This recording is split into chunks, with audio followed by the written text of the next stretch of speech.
fallen and murdered from April of 1948.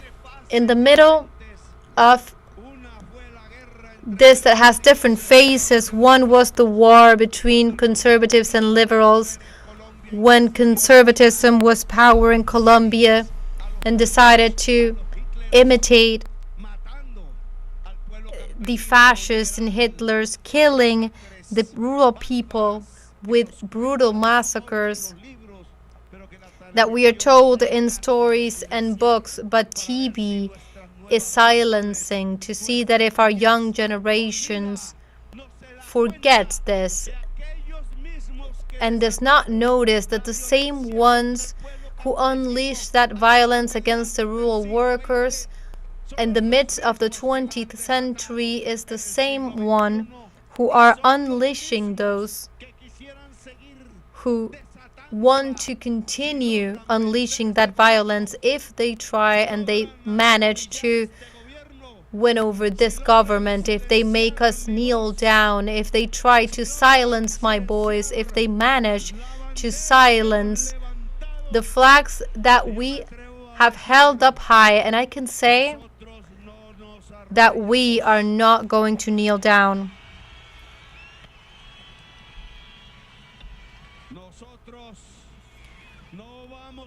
We are not going to take one false step.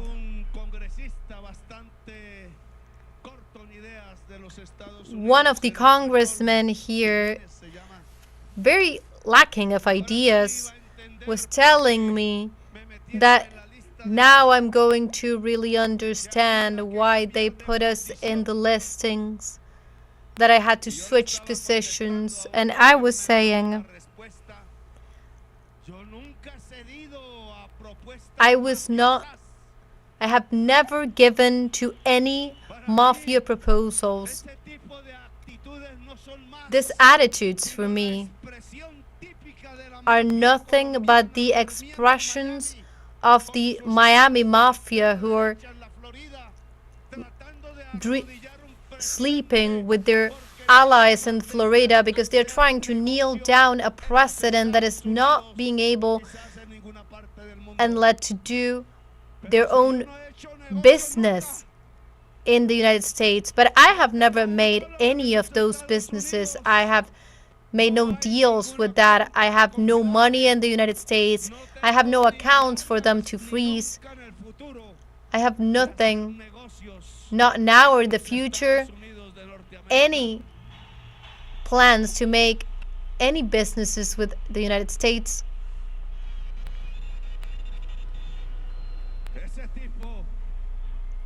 That guy.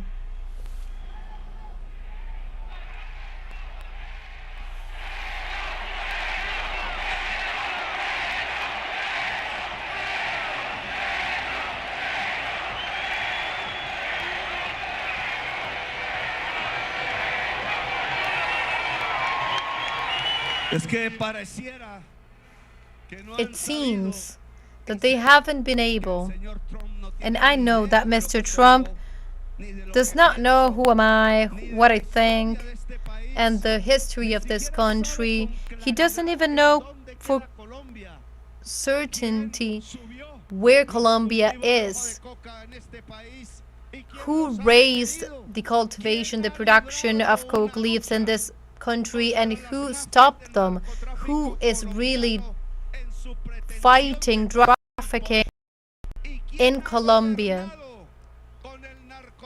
and who has governed this country with drug trafficking by its side, making policies to benefit them. I am going to say this clearly, Mr. Trump, even though these words will not reach you, because you can only hear the words of Colombian mafias.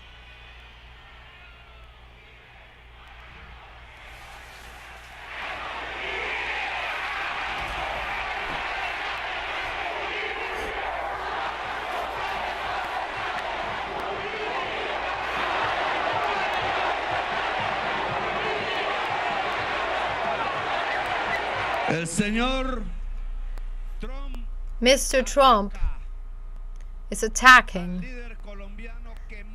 the Colombian leader who has most opposed drug trafficking that is seeking political power and blood in Colombia.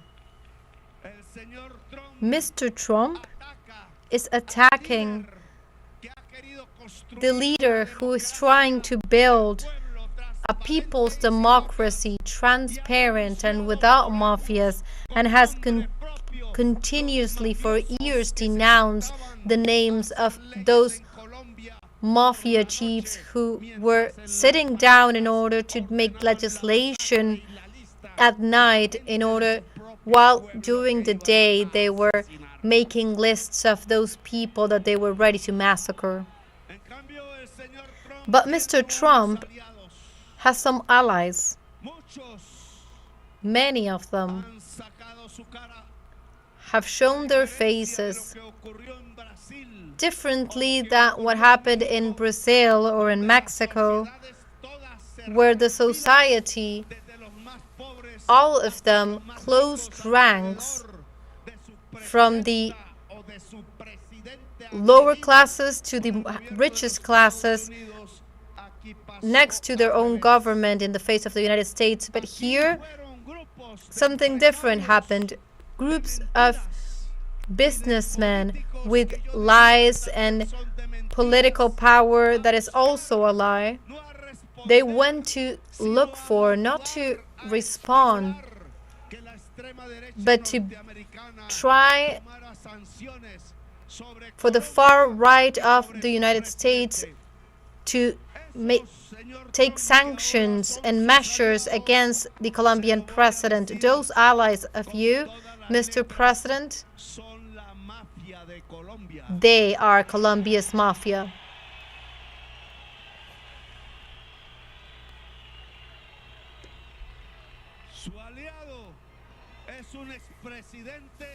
His ally is a president that was raised among the mafia of the Ochoa cartel of Pablo Escobar, who boosted the legalization of armed organizations of drug trafficking with the intention of managing and making drug trafficking an instrument of control upon society, killing unionists, killing social leaders, killing union leaders, exterminating left groups such as Patriotic Union, with the mere intention of making of the Colombian population a people without conscience, being able of leading them easily in order to sack their natural resources.